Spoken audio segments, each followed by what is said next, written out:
Okay, it is Monday. We can check out how the movies from Friday turned out. There was only 3 of them this time. Looks like none of them made it to the top. Ella McCay, 6th place, unfortunately. 2 million. And then, what was the other one? Son of Deadly Night. Yeah, this one, 1 million. Didn't hit. That's a second flop. And then the third, I'm assuming flop. What was it? Resurrection. And the other one was Dust Bunny, the third one. Yeah, so we have Ella McCay, Silent Night, Deadly Night. Where... Dust Bunny's gone? Did I miss it? Where's Dust Bunny? What? They don't even have Dust Bunny on the list anymore. What happened? Really? It's that bad? Really? How? Look at... Whoa, that's an intense one. That's it? Where did it... They got rid of Dust Bunny? That is crazy. So Zootopia 2 is still going good. Almost 300 million domestically, right? It's probably at almost 500 million. Five Nights at Freddy's 2, even though it's so bad, apparently, it's still holding second, which is... It's funny because, see, Wicked is really not that good. I think Five Nights at Freddy's 2 at least seems watchable, right? People are still giving their money to Universal and saying, hey, we need some more Five Nights at Freddy's. This movie sucks, but for some reason, we want to keep seeing it. I don't know. Enough that it's in second place. The big thing is this. If Five Nights at Freddy's 2 is bad, that means all the other movies are worse, right? Except for the ones that, one battle after another, except for those specific ones, most of them must be bad then.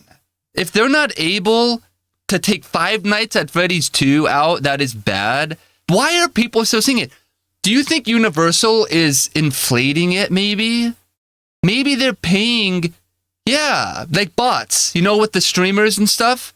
Maybe Universal is buying tickets and inflating the hype for it, to make it look like, oh, everyone's buying tickets. And it's like, wait, what? Now, see, the rating is really bad for Five Nights at Freddy's 2. See, I'm very confused at the thing. It's 16. It's 16% green, bad, whatever, right? But 86%.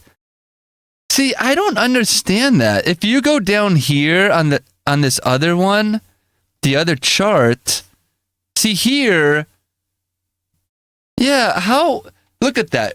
Durandar, 54%. Ella McCay, 22%. And How the Grinch Stole Christmas? That's bad, right? How is that bad? I thought people liked that movie. But literally, Five Nights at Freddy's 2 has 16. But in comparison, look at Zootopia 2, 91%. And then, Wicked for Good actually has 68%. I feel like with Wicked, people don't want to be honest, and they, you know what I mean? Like, they're kind of embarrassed, and they're pretending it's good.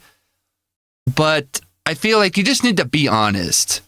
People don't understand that you don't give these people your money, and they will learn, oh, we need to try harder to get your money, Stop tricking us with mediocre films and do better, See, what I was saying with Five Nights at Freddy's 2, the only reason it exists is because financially, technically on paper, it's not a loss.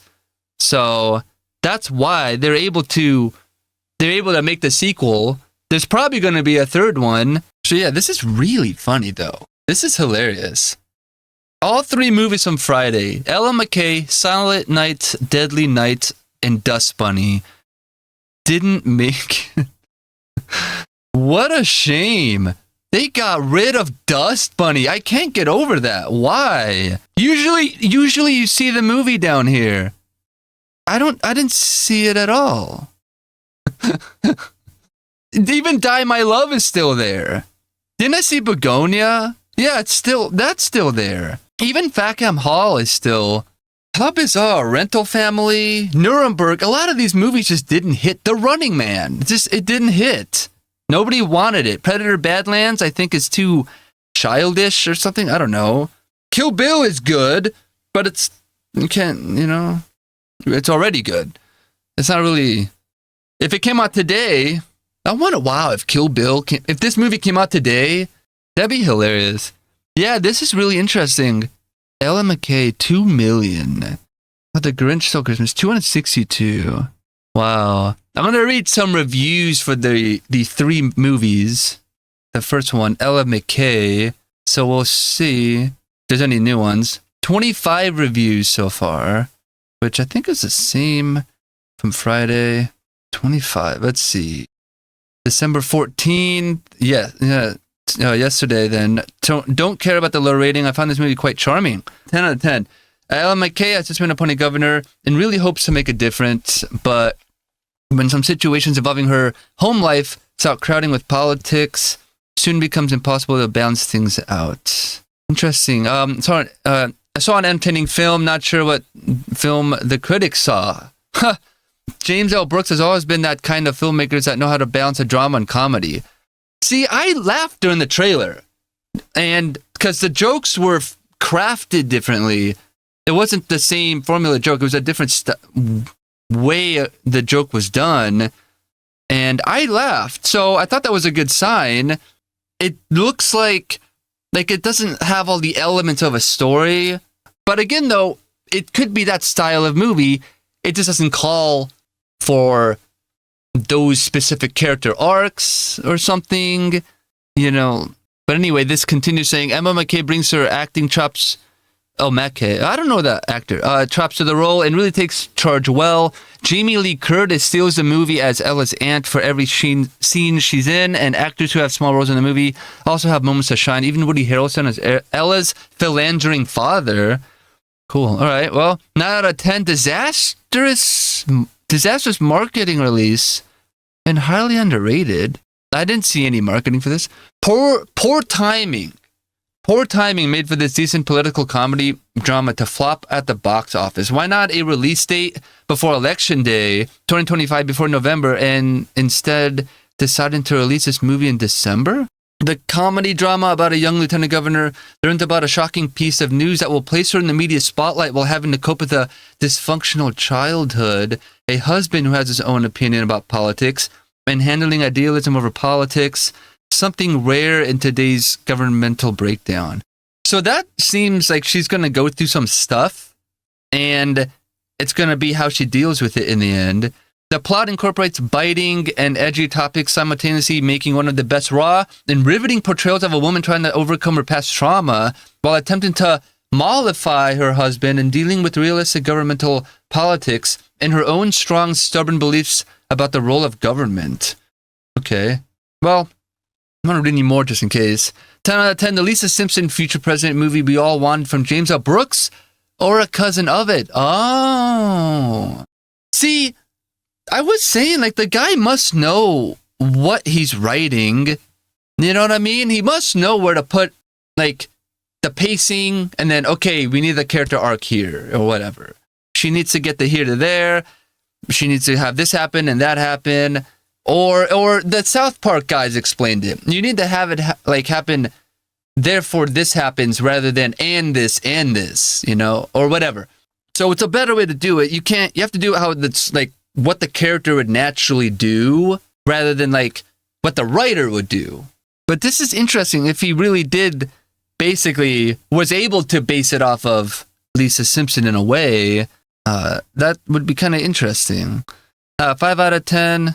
I thoroughly enjoyed it. Performances were very, very strong, especially the titular performance of Emma McCay as Ella McCay. I could go on and on. Strong parallels to The Simpsons, especially the classic episode set in the future where Lisa Simpson is president of the U.S. Ella McCay is an off-brand cousin This is a more realistic version of The Simpsons. Homer Simpson was bound to mess up in the most unforgivable way. Sure, the movie went with what it went, but realistically, if the show weren't bound to the cartoonish return to a status quo, Ella McCay's story would had been Lisa, not Marge Simpson, Nee Bouvier. I don't know. Of course, loves him too much to do the healthier thing. This is a tough read. Unlike most of The Simpsons, these wild behaviors and choices of Homer have consequences, and Emma McCay and her brother are left dealing with the gut-wrenching fallout sheltered within their inner selves. Is almost like Star Wars, The Last Jedi for fans of The Simpsons in a good way, that confronts the saga deeper questions. This is a tough read. Though Ella McCay is an off-brand cousin by same co-creator James L. Brooks. Only criticism is the brother storyline sort of closes in a way that doesn't flow. In a sense, that brother is a bit more different from Bart, less of analog.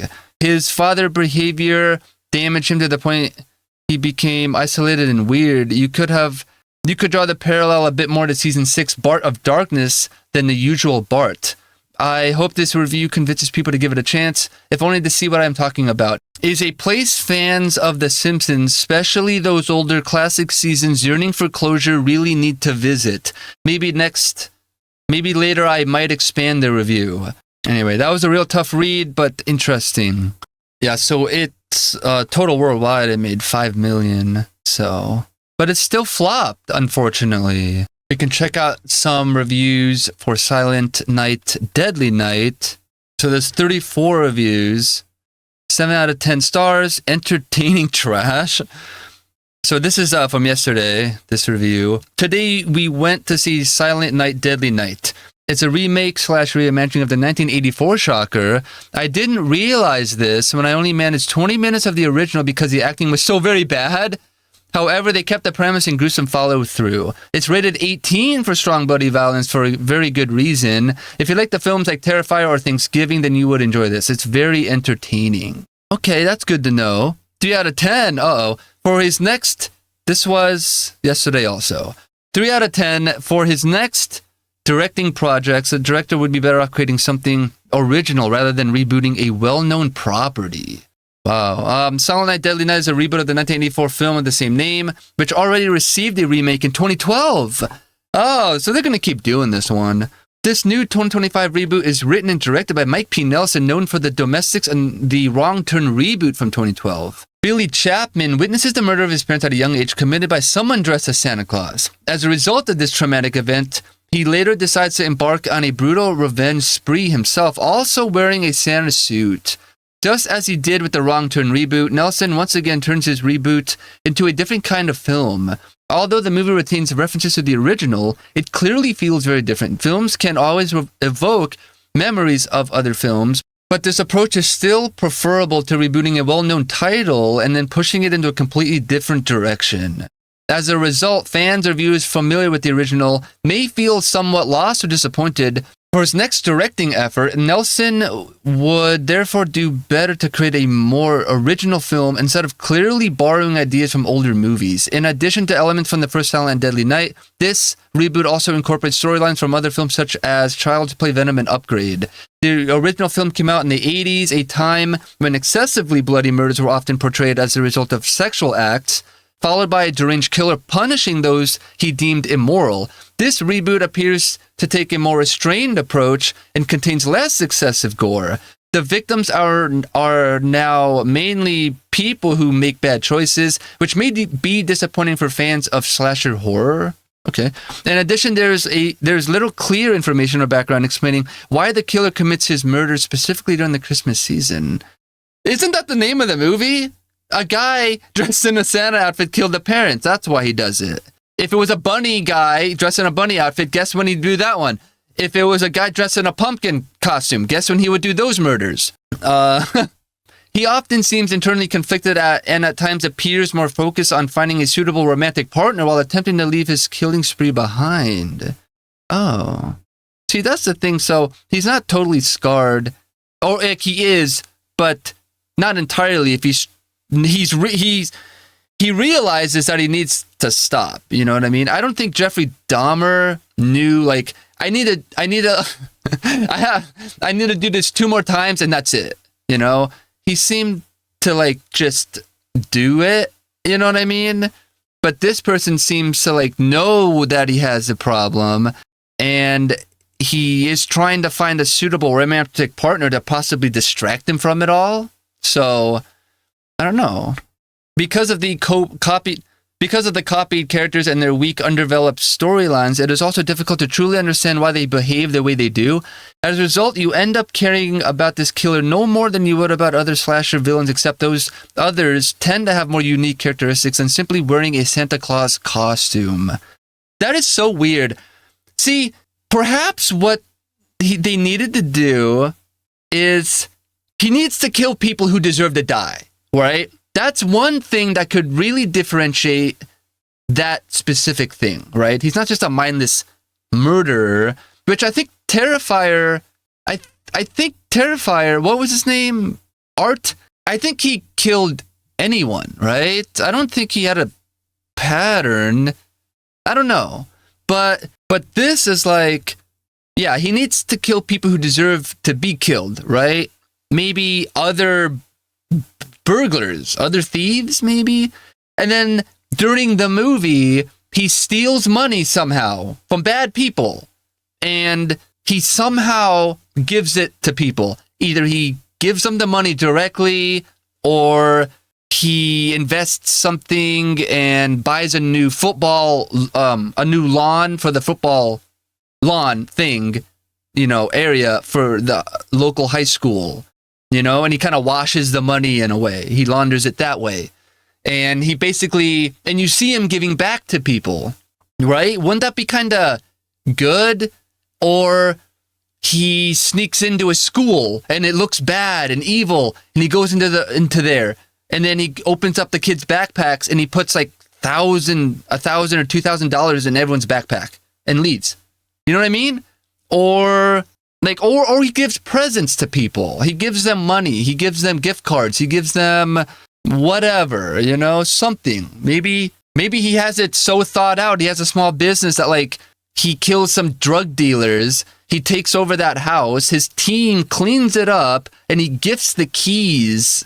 Or, you know what I mean? He could have like a whole worldwide enterprise, like business where he does this, right? But he needs to do things where like to show that he's nice, and so you care about him. You're like, wow, he's trying to find a girl to distract him from these issues. He's targeting bad people, and anything he gets from them, let's say money, he's giving it to the community, right? Those are 3 good things that would make you go, wow. And maybe the girl is revealed to be like a therapist, and she actually stumbles upon this guy's murdered weapons maybe or something, and puts it all together, and then doesn't freak out. Actually, this like sees that he is doing good stuff. Everything I just said, giving money to people, killing bad people, and that he is traumatized. And she's a therapist, so she doesn't freak out. She actually likes him, like, so she ends up helping him, you know? And at the end, maybe he, I don't know, turns himself in, or she fully cures him with love and that, you know, and something. And now he's got over his arc. He did it. He's done killing. She helped him. He's fulfilled everything. You know, or something like that. You know what I mean? More or less. But that general idea, because that's what this person is basically saying, you know, besides the obvious, why is he doing this during Christmas? That, I don't know. That almost makes you think this is like a fake review, because it's like, did you see the movie? It's literally scarred that Santa Claus killed your parents. Like, so it's pretty obvious. But yeah, I think movies are not doing that, and that's what this seems like what it needs. Something for you to care about this character, you know? Or like he gives the money to a nursing home, We all have elder parents, you know? We all have older people, you know, all that. So, like, that's relatable, you know? Or he finds a way to help somebody get over an opioid addiction, you know? That's a big thing, you know? A lot of people have a drug problem like that. Alcohol even, something basic, you know? So the third movie or fourth, whatever remake, we're never going to make this again in 2 or 3 years. They need to do that again, but donate all the proceeds that he's having donated to his business, to his charity, from these nice, generous people that, you know? And yeah, maybe they make him more like a Dexter character where he has a logical reason why they never catch him, you know? Because that's a big thing too. You have to be at a Dexter level person to even get away with murder. You can't just, eventually this guy's going to get caught. Unless he's Dexter, or, you know what I mean? You know, where you really fully understand all of that, then, like, this guy's going to get caught. So, yeah, the next movie needs to be like, Dexter saw his parents get murdered by Santa Claus, and he grows up. So he kills everybody on Christmas. And, you know what I mean? That's logic. That would make sense, you know? Because Dexter is basically this character, you know, but very, very refined and very dialed down on, and it's very crafted. Dexter is probably the ultimate version of what this character is, and the only logical way that the character like that would, you know, exist, really. Now we can check out Dust Bunny. Unfortunately, it looks like they dropped it from the theater. 7.2 stars. I don't get it. It's the most movie-looking movie right now, you know, and they got rid of it. Ellen McCay looks like a TV show, like a simple movie, right? And then Silent Night, Deadly Night's a horror movie, but I mean, this movie is literally, I guess, actually, it's rated R, so it's a young adult kids movie, basically. You know what I mean? It's not animated, but like, it looks like one of those movies. It looks like a kids movie, but it's rated R. It's a little bit more tough, but it looks inviting. It looks friendly. You know, it's kind of a different type. It's kind of interesting. So this review is, there's 15 reviews. I think that was the same. This one's from yesterday. 2 out of 10 stars. Just awful. That is so weird. Absurdity for the sake of absurdity. Was nearly asleep the entire time due to a lack of coherency in the film. I don't understand how a film this overly strange and incoherent is getting such high reviews. I somewhat understood the story in a vague sense, but it wasn't enjoyable to not really understand what was happening or why for most of the film. It seems some people just like the over-the-top ridiculous thing. I don't know, man. I don't get it. Yeah, that's possible. I mean, interesting. This one's also from yesterday. 9 out of 10. Wonderful surprise. Wow. That's... All right. I went because of Mads and Sigourney, without much expectations. Boy, was I pleasantly surprised. Truly wonderful tale. Fuller has a wonderful imagination, mixing serious drama of the likes of Leon the Professional. That's funny. Okay. With some children fantasy to create an absolute favorite. I will be watching this movie again when it hits one of my streaming services, and probably on a regular basis I could do Princess Bride. Wow. That's directed by Rob Reiner, who just passed, unfortunately, and his wife. That is so sad. This is so cool. What a coincidence. I didn't know he directed The Princess Bride, which is wild. That's a great movie. But the next one is from Saturday. That one's on Saturday. 10 out of 10. One of those rare perfect movies. That is hilarious. Do you think this person works there, or this is a genuine fan? I never write reviews, but I had to for this one. The first 20 minutes were a little slow, but it drug you into the Dust Bunny world. After 20 minutes, things start speeding up gradually until your head is spinning. The writing, directing, cast of actors, costume design, set design, editing, sound, and special effects were flawless. The first thing that hit me in the first 20 minutes were the visual effects and costumes. The colors and patterns were amazing. This movie is like The Professional shot up a speedball of LSD, meth, and PCP. Trippy, a wild ride, and flat out nuts. When the movie was done, nobody in the theater moved. Everyone was blown away, by what they had just seen.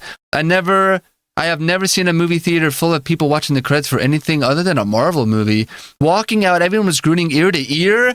My wife even looked at me and said, "Great choice for date night." That never happens. Anyway, 10 out of 10. This is The Godfather 2 of comedy, horror, professional assassin movies. What in the world? Isn't Godfather 2 regarded as not good? I thought... Or the third... No, let me see. What a bizarre... This seems like unbelievable. When the movie was done, nobody in the theater moved. Everyone was blown away.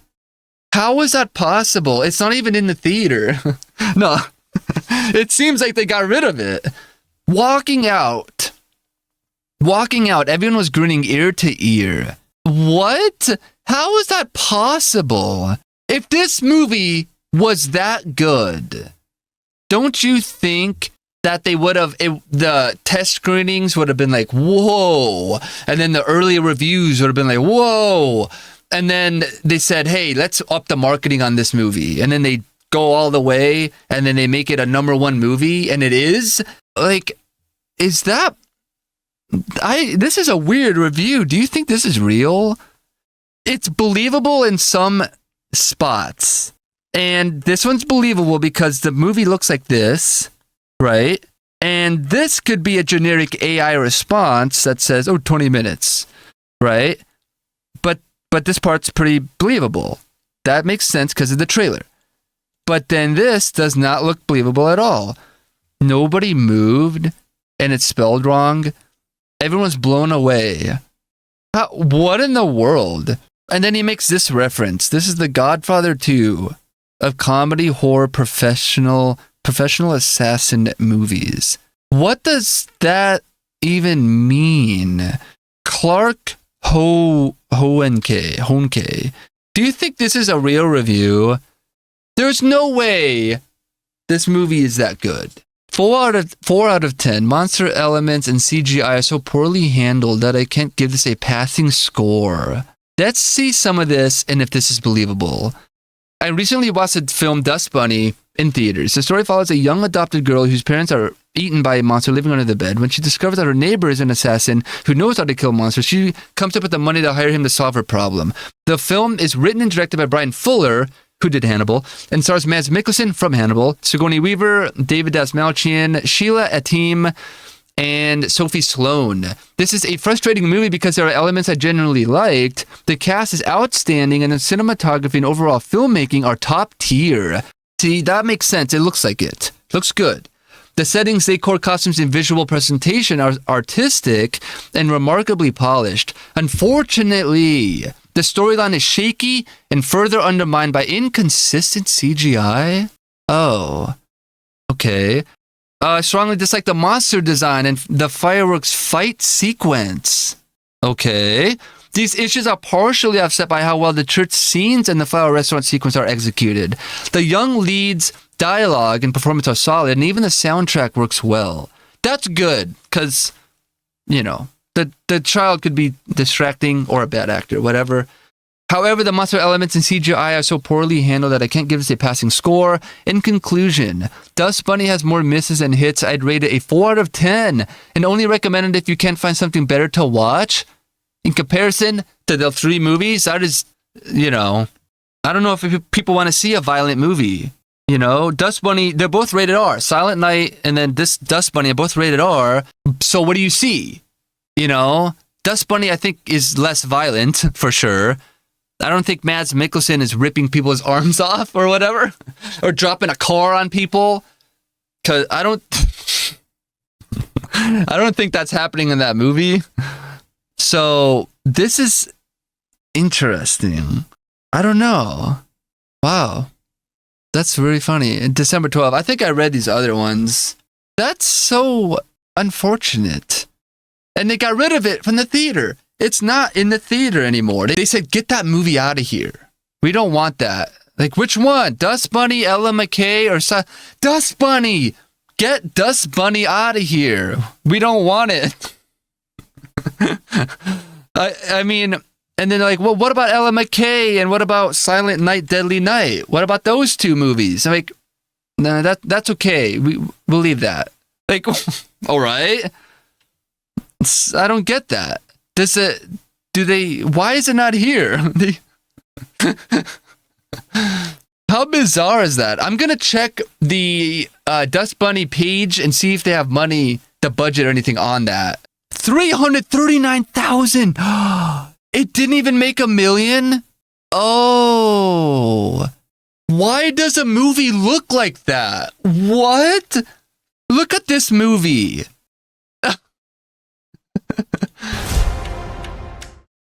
This movie, they decided to pull this movie. Check this out for a second. What did you see? A monster. I already watched it, but Under my I gotta see this again. What do your parents It didn't even make $500,000. Did you know? Like, how does that work? They already sent the movies to the theaters, A monster. right? Makes you think. They already had it there. Like killed all it thinks. It must like 20 people saw this movie overall. You believe in monsters? That's the fireworks scene. Believe in you. I like that shot with the halos. It looks kind of clever though. So this is the fireworks scene that person said it doesn't like. You're a monster. Oh, it's because it's probably like over exaggerated. I don't know. It looks okay. That'd be kind of fun. If there's like magic involved or something, and then they have one that's like a, what's it called? Like a drag, like like a ones that make certain like an image or whatever maybe, and it comes alive. Like magic or whatever. That'd be kind of awesome, actually. Even you.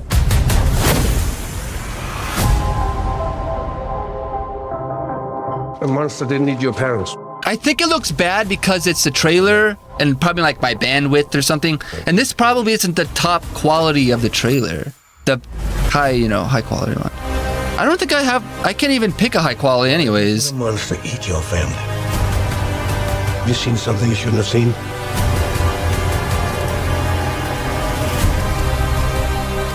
Looks elaborate. It looks elaborate. You think you know?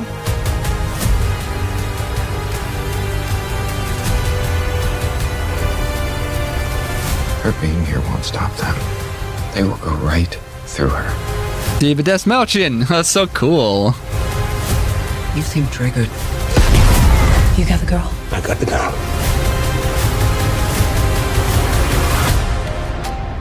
I mean, it looks elaborate. Look at that. I gotta see that. Look at her. She has these shoe guns or something. I mean, there you go. Wow. They're guns, but they're her shoes. And this made $300,000. They must have had when they said, hey, it's 7:00. Oh, you know what? I bet you they canceled it. But no, because some people saw it. It must have been like 5 people per theater, and that's a huge loss. And they said, okay, that's it. We're going to do 2 more showings. And then 2 people came on the second showing, and they said, okay, take that out. And then they put in Tron or something, or some other movie. Ella McCay. They said, hey, put another Ella McCay in this one. For some reason. Yeah, well, that is unfortunate. Here are the movies. I mean, I don't know what to say. That is really bizarre. How do they just drop a movie? Bad movies. Like, bad. I feel like the movies just suck right now. Everything's a remake. Everything's a bad original. Nobody can make a good movie anymore. This is this week, right? Oh my God. If all of these movies right now are about to be taught a lesson on Thursday and early screenings Wednesday, probably. Avatar Fire and Ash, even if it's good or bad, it's still going to push all these movies down. What do you think? I don't know.